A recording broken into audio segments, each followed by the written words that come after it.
साहब, चुनाव में क्या है, अंबेडकर का संविधान में यही है कि हम पैसे से वोट नहीं लेना है। एक तरफ चुनाव के आयोग, एक तरफ जनता और एक तरफ पॉलिटिशियन को हाथ जोड़ते हैं हम, आप चुनाव में पैसे मत बांटो, आप पैसे भी जीतते हैं। और वोटर्स को भी बोलते हैं आप 500,000 लिए तो कुछ होने वाला नहीं है, दारू बांटने का कंट्रोल करो, आप में आपके पास पावर है। रिश्वत की बुनियाद पर वोट खरीदे जाते हैं, शराब की बुनियाद पर वोट खरीदे जाते हैं और मजहब की लालच देकर वोट खरीदे जाते हैं। ये तमाम चीजें दस्तूर के खिलाफ हैं, क्योंकि इस मुल्क में अगर हर शहरी को सर्वेलेंस करने का, हर मजहब के आदमी को अगर सर्वेलेंस करने का हक दस्तूर में है, तो उसका तगादा ये है कि हम सच्चाई के साथ इलेक्शन करें। मुल्क में इंतखाबी निज़ाम को बेहतर बनाने और बदनवानी पर काबू पाने का मुतालबा करते हुए रियासत कर्नाटक के गुलबर्गा शहर में सिटी कॉरपोरेशन के करीब पिछले 522 दिनों से रमेश आर दूत्र की आंखों को पट्टी बांधकर खामोश सत्याग्रह मौन सत्या पर बैठे हुए हैं। महात्मा गांधी के मुजस्समे के सामने वो मुजाहरा कर रहे हैं।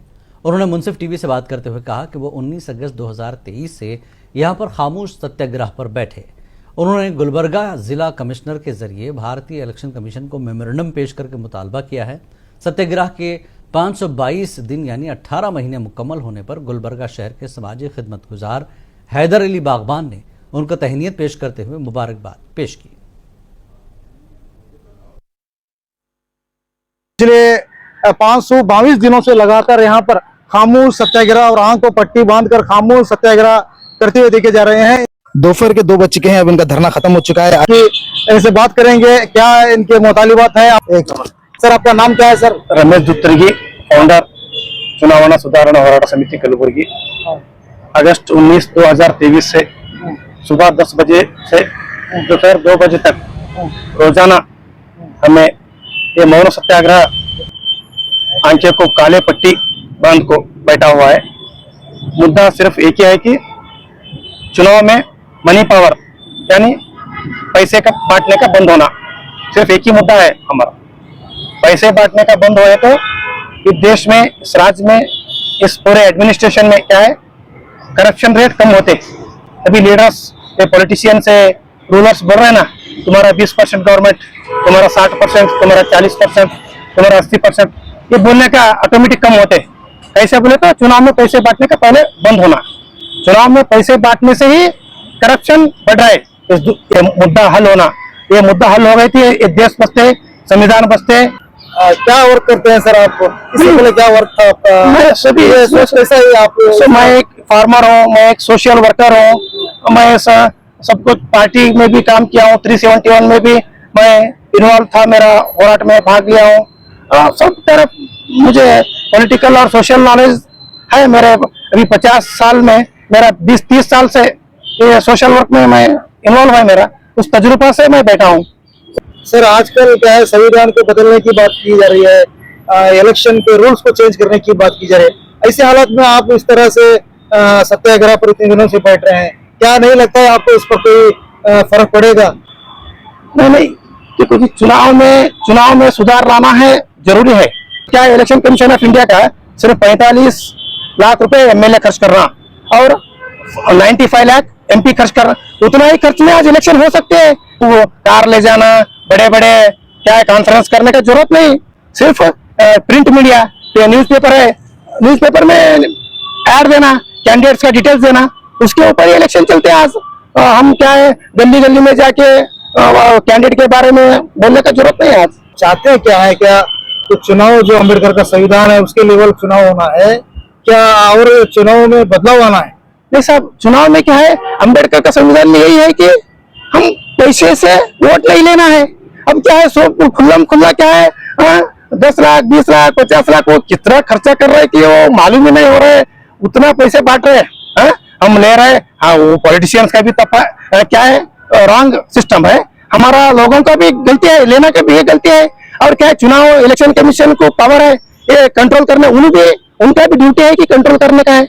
ऑल पैरामीटर्स में, नॉट ए सिंगल इधर बैठे बोल के नहीं, हम तीनों तरीके से काम कर रहे हैं। एक तरफ चुनाव के आयोग, एक तरफ जनता और एक तरफ पॉलिटिशियन को हाथ जोड़ते हैं हम, आप चुनाव में पैसे मत बांटो, आप पैसे भी जीतते हैं। और वोटर्स को भी बोलते हैं आप 500,000 लिए तो कुछ होने वाला नहीं है, पैसे मत लो। और इलेक्शन कमीशन को बोलते हैं हमें देखो हमें 522 दिन से बैठे, अभी 500 दिन से भी बैठते, अभी इलेक्शन कौन से भी आते बैठते। आप चुनाव में पैसे दारू बांटने का कंट्रोल करो, आप में आपके पास पावर है। वो ऐसा दिखाए कि टीएन सेशन ऐसा इलेक्शन करके दिखाए, आप भी कर सकते हैं, करो कोशिश बोलते, उसके ऊपर ही हम दबाव डालते हैं। क्योंकि ये पूरे दुनिया का, ये भारत देश का इश्यू है ये मामला, ये तो गुलबर्गा का, ये कर्नाटक का इश्यू नहीं है। हम मुझे पूरे पक्का भरोसा है एक दिन ये होते हैं, हम इसीलिए बैठे हैं। मैं रमेश दुतुर्गी गांव साहब को मुबारकबाद देता हूं, जो सोशल एक्टिविस्ट भी हैं और वाकई में वो एक मकसद के तहत यहाँ पर सत्याग्रह पर बैठे हुए हैं।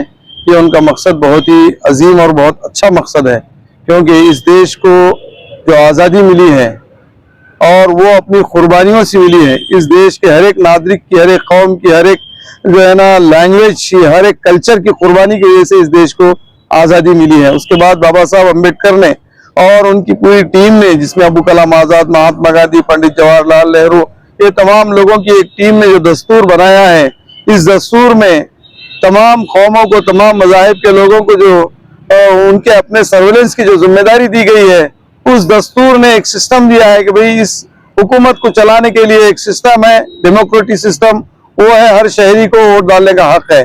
उस हक के तहत जो है ना यहाँ की हिंदुस्तान की गवर्नमेंट जो है फॉर्म होती है और उसी के तहत वो काम करती है, तरक्की करती है और देश को मजबूत करती है।